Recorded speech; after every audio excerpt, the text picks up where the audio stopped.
Parte 1, dois sistemas, uma máquina de tirar conclusões precipitadas. Começa o capítulo dizendo que o sistema 1 tira conclusões precipitadas e completa falando que tirar conclusões precipitadas é eficaz e há grande probabilidade de que as conclusões estejam corretas e se o custo de um ocasional erro for aceitável, poupa grande tempo e esforço. Aquelas palavras que as letras são substituídas por números, por exemplo, 4 substitui a letra A. Outro exemplo, uma foto está escrito ABC, só que esse B ele pode ser facilmente confundido com o número 13 e uma foto do lado está escrito 12, 13, 14 na primeira imagem. Você lê ABC e na segunda você lê 12, 13, 14, mas a letra do meio, que no caso é o B ou o 13, ela é a mesma. O que está acontecendo nesse momento é que o seu sistema 1 aposta numa solução e essa aposta ela é orientada pela experiência, acontecimentos mais recentes, inteligência que você adquiriu com o tempo. E se você não consegue puxar nenhuma informação recente ou nenhum acontecimento familiar, começa a buscar acontecimentos mais antigos e até que chega um ponto que você começa a raciocinar sobre aquilo. E aí sim que você aciona o sistema 2. O sistema 1,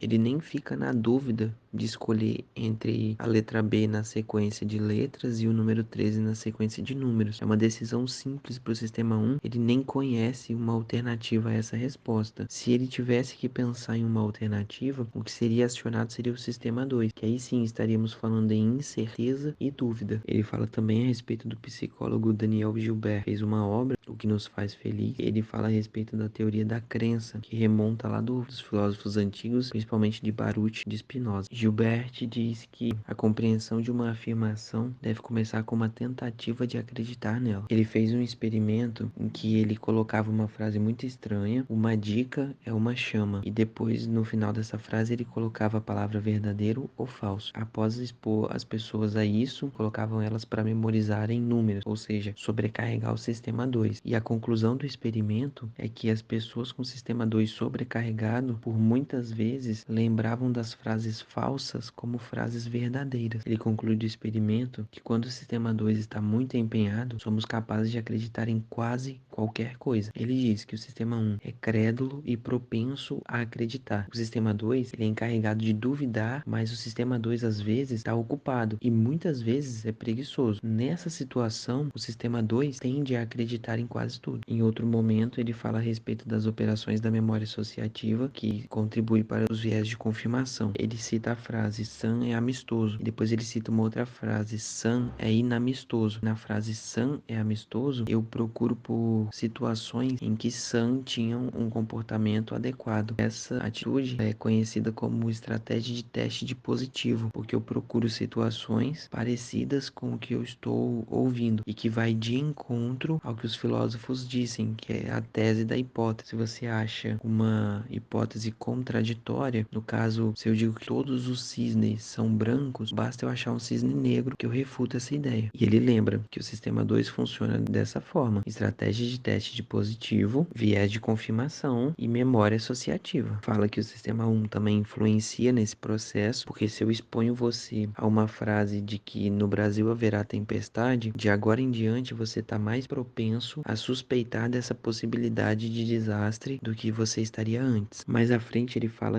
a respeito do efeito halo. Quando você gosta de uma pessoa, você gosta da fala dela, das roupas dela, do cheiro dela, você gosta de tudo que está envolvido nessa pessoa. Ele cita um exemplo: você está em uma festa, aí você conhece Maria, Maria é bonita, te agrada, você está conversando com ela, e aí você acha, na sua cabeça, nada explícito ainda, que Maria gosta de caridade, porque você também gosta de caridade. Sem Maria falar nada, você passa a entender que Maria gosta de caridade, e porque Maria gosta de caridade, você gosta mais ainda da Maria, sem em nenhum momento ela explicitar essa informação. Pode ser que ela nem goste de caridade, mas só pelo fato de você gostar de Maria, você vai acrescentando coisas a essa pessoa e gostando cada vez mais dela. Um outro exemplo cita vários adjetivos e um deles é obstinação. Você entende que uma pessoa boa ser obstinada é bom, mas na linha de baixo ele põe uma pessoa ruim, vários adjetivos e um deles também é obstinação. E ser obstinado sendo uma pessoa ruim não é bom, não é interessante. Então o efeito halo está aplicado aí mais uma vez. Outro experimento é o encadeamento de adjetivos, sendo que começa com adjetivos excelentes e no final já são adjetivos ruins. O efeito halo ele faz o quê? Como você está sobrecarregado de coisas boas no início, você acaba por desconsiderar o final. Então você ama essa pessoa no início e daí pra frente você para de fazer análise. Outro exemplo, um professor corrigindo provas, se ele corrige a prova inteira do aluno, primeira questão o aluno foi muito bem, na segunda questão o aluno não foi tão bem assim, e na terceira ele errou. O professor tende a dar uma nota maior para esse aluno do que um outro aluno que começou errando, uma questão mediana e uma resposta contundente, porque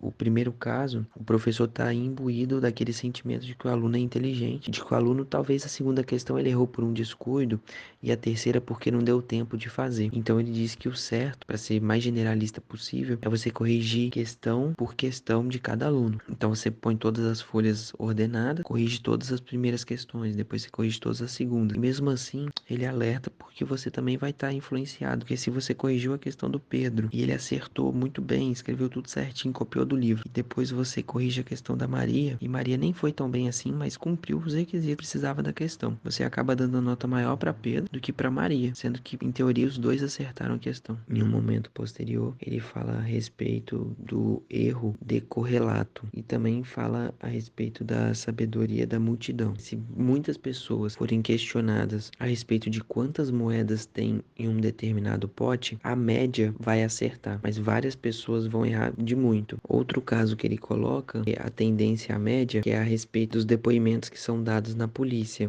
As pessoas elas não podem uma conversar com a outra antes de dar o depoimento, porque no final das contas os depoimentos vão bater só pelo fato das pessoas terem conversado antes. Ele alerta que a sabedoria das multidões ela só é válida se os indivíduos não estiverem contaminados, que é o que acontece no caso do depoimento se um conversar com o outro antes. Quando eu contamino meus indivíduos, eu diminuo o meu tamanho da amostra, porque as pessoas que eram independentes e iriam ter opiniões diversas, elas passam a atender a média. Tem o efeito manada e não mais sabedoria das multidões. O efeito manada é justamente esse. Ou alguém determina um caminho e todo mundo vai atrás. E já a sabedoria das multidões são pessoas independentes dando opinião. A média disso aí provavelmente é o melhor caminho. Em outro momento ele diz que o sistema 1 ele só consegue criar as histórias de que ele tem conhecimento, de que ele já vivenciou ou ele já observou.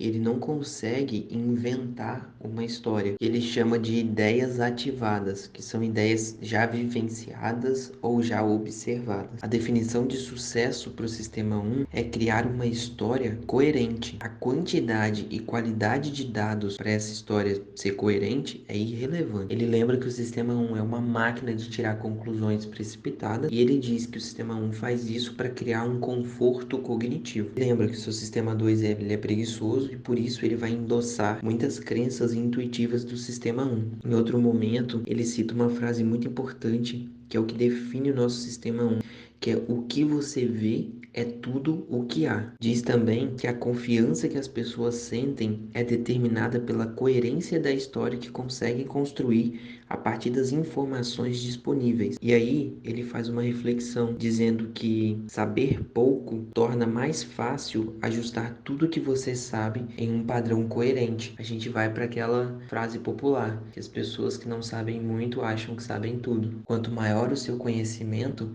mais difícil construir coerência no que você sabe. Ele cita agora alguns vieses. O primeiro que ele cita é da superconfiança. E a principal característica dele, que é o que vai fazer a diferença, é a qualidade da narrativa. Não importa a quantidade de dados e nem a qualidade desses dados. O que importa é a narrativa. O viés do enquadramento fala de modos diferentes de apresentar a mesma informação. Por exemplo, se eu falo para você que 90% de chance de sobreviver a uma cirurgia, é melhor do que eu falar para você que você tem 10% de chance de morrer após essa cirurgia. Pro sistema 1 é mais confortante. E o terceiro viés é a negligência com a taxa base. Esse viés ele lida com estatística. Às vezes propomos uma afirmação que estatisticamente tende a ser falsa, mas acreditamos por conta da narrativa. O exemplo que ele dá é de um homem dócil e educado. E aí eles perguntam se há mais chance dessa pessoa ser um fazendeiro ou um bibliotecário. Estatisticamente ele tenderia a ser um fazendeiro porque há mais homens fazendeiros. Porém, dadas as qualidades que foram citadas, as pessoas responderam que ele poderia ser um bibliotecário.